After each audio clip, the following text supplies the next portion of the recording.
We fondly remember trips to distant foreign countries or daydreams of escaping our everyday lives.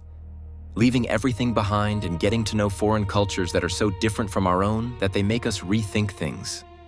Unique impressions give us a different perspective on things that seem so normal to us.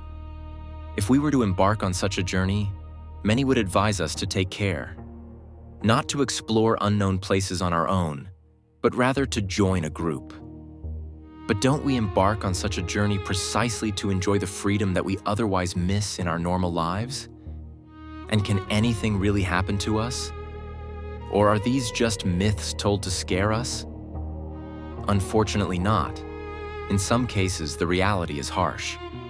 Such as in the tragic case of two young Dutch girls who left everything behind and ventured on a trip to Panama. Today, we look at the evidence and the story behind the mysterious disappearance of Kris Kremers and Lisanne Froon.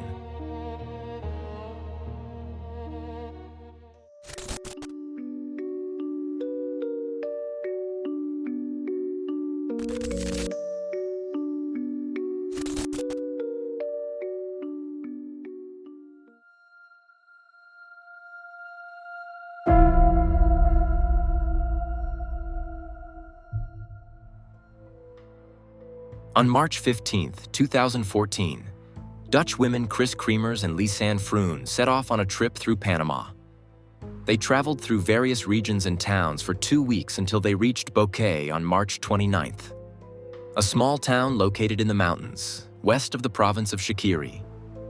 There they stayed for a month with a local family, whose children they were to look after in exchange for a roof over their heads. On April 1st, they set out on a hike to explore the natural surroundings. Their hike started around 11 a.m. near a cloud forest, which is the name given to forests at a certain altitude and climate surrounding the Baru volcano. According to the tracks, they probably wanted to walk along the El Pianista hiking trail, which is not far from Bouquet. Witnesses report that they had breakfast with two young Dutchmen shortly before setting off with their host family's dog. The host family was already worried about the two girls during the night because their dog Blue came home without them that same night. Unfortunately, Sinaprog, the name of the Panamanian Civil Defense Agency, acted negligently and took the case lightly. They did absolutely nothing. It was not until 4 days later that they began searching for Kris and Lisanne.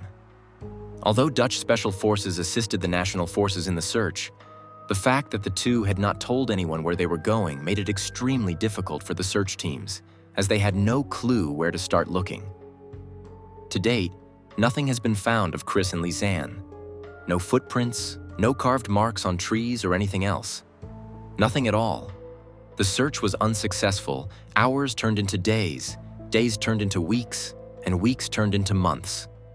Until 10 weeks later, on June 9th or 14th, sources differ on this, a blue backpack was handed in to the police by a woman. She said she found it in a rice field located on the Serpent River, near her home in a village called Alto Romero. According to her statement, the bag had not been there the day before. The bag was dry and the items inside were neatly stowed away. It contained 2 pairs of sunglasses, 2 bras, a small water bottle, $83, Lisanne's passport, a camera, and 2 cell phones. The police examined the cell phones for calls made and pictures stored on the phones and camera. Now they had clues to start piecing together the puzzle that was the case of Kris Kremers and Lisanne Froon. The girls took over 100 pictures from the day they disappeared. Strangely, only 10 of these pictures were taken in broad daylight. The remaining 90 were taken in the middle of the night between 1 and 4 a.m. 87 of the 90 showed nothing but complete darkness. During my research, I came across various theories about the last picture taken with the camera. The picture shows a rock formation or a path, although the camera's perspective is difficult to determine. Some say it is pointing upwards, others say it is pointing downwards. But what plays a major role, and what seems very strange to me, is the time at which the picture was taken. Their hike began on April 1st, and the picture was taken on April 8th.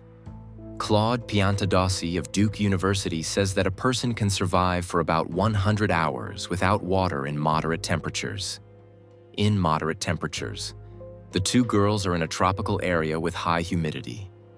In an exceptional situation where adrenaline is being released, where they are wandering aimlessly and their bodies are consuming more energy and water. A fitting example. Chief Prosecutor Bezaida Piti, who was assigned to the case, searched the area for 4 hours for clues, which we will discuss in a moment, and later had to be taken to the hospital due to acute dehydration. So how did the two girls survive for so long?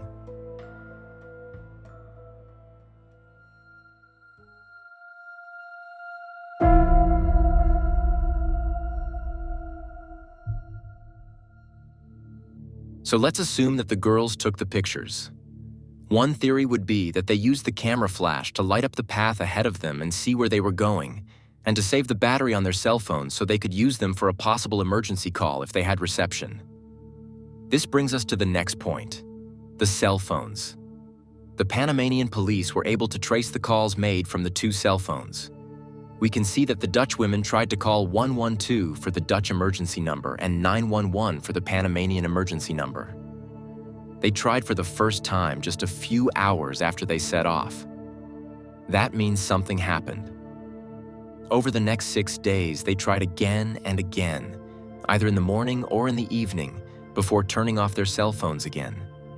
But what is strange is that after April 6th, the wrong PIN was entered 77 times on Kris's iPhone, and, according to police investigations, the cell phone was not unlocked with the correct PIN after that.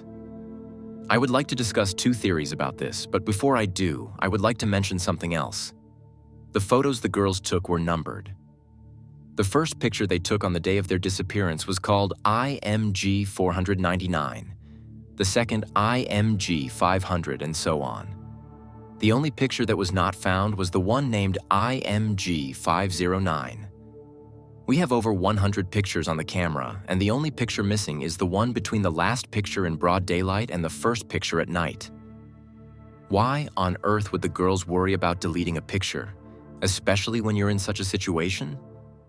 That would be the last thing you would worry about when you are lost in an unfamiliar area, fearing for your life and taking pictures to light your way.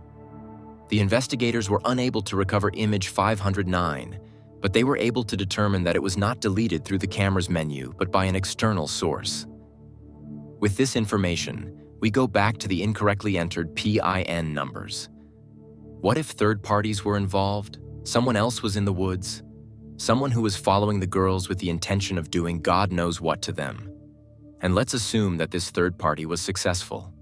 They would try to delete any information that could lead back to them. This brings us back to the missing image from number 509. Locals found Lisanne's shorts upstream from where the backpack was found. However, the official police report differs from the account of the witness who found them. According to official reports, Lisanne's shorts were found carefully folded on a rock near the river. The finder, on the other hand, says that they were found in a place that is difficult to reach. Near a monkey bridge, a rustic bridge made of bamboo sticks tied together with ropes. Locals also say that they found Kris's shoes with parts of her foot inside and a decaying pelvic bone that could apparently belong to Lisanne. In addition, several bone fragments were found, some of which could be attributed to the two girls, but others could not. Based on the photos, pants, and bone fragments found, the police concluded that Kris fell from the monkey bridge and was either unconscious or dead as a result of the fall, and that Lisanne went to seek help. However, because her backpack contained nothing useful, she left it behind, even though it was neatly packed, and took off her pants because they might have hindered her walking. She took pictures so she could see the path. She walked back unsuccessfully and either passed out or was at least unable to continue walking and died on the spot. That's how it must have been. Right? Well, the police investigation is, how shall I put it, mixed. Other fingerprints were found on the backpack, but they could not be matched to anyone. And as I said, it took the local police 4 whole days to start the search, even though it is well known that the first 24 hours after a missing person report is filed are the most important. So, to summarize the evidence again, We have the missing picture 509, a backpack found dry and carefully packed near Serpent River, bone fragments from other people, fingerprints on the backpack that belonged to the two girls and to other people. And last but not least, we have the body parts of Lisanne Froon and Kris Kremers, which were already decomposed and torn to pieces after only 9 weeks. In my opinion, this does not sound like a solved case. In addition, sometime later, a girl who had been hiking in the same region was found strangled to death with her own top. What if the same perpetrator also had something to do with the disappearance of Lisanne and Kris? The tragic case of Kris Kremers and Lisanne Froon leaves so many unanswered questions that I hope investigations will eventually bring the truth to light. But of course, it could have been an accident, as the police believe. Losing your bearings while hiking and dying of thirst, starvation, or injury, or a combination of all three, is not uncommon. Perhaps Kris fell, and Lisanne took a picture of her friend from above after calling out to her and getting no response, in order to better assess the situation. And maybe she saw in the picture that her friend was dead and couldn't live with the thought that the device she was using to find a way out of this nightmare contained a picture of her dead best friend, whom she was leaving behind. That was the mysterious case of Kris Kremer and Lisanne Froon. If I've forgotten or misinterpreted any details, please let me know. Also, if you have other theories about the disappearance of the two Dutch women. Thank you very much for watching. I should probably tell you to subscribe to the channel, but I'll leave that up to you. Good night, and see you soon.